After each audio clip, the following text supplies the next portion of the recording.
Здравствуйте, друзья! А знаете ли вы, что вот эти стены помнят множество событий и хранят настоящие тайны?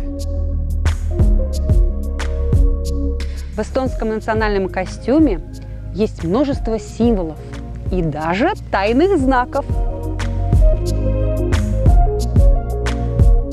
Почему Калеви Поега называют национальным героем? И какие идеи и мысли из эпоса и сказок могут быть актуальными для нас на сегодняшний день? Вы знаете, чем отличается Таллин, Эстония от других городов и стран Европы?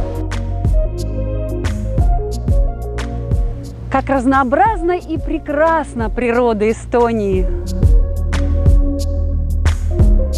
Заводы и фабрики подарили городам целые жилые кварталы. Теперь это самые модные районы. Читайте блог об эстонской культуре, чтобы не пропустить все самое интересное.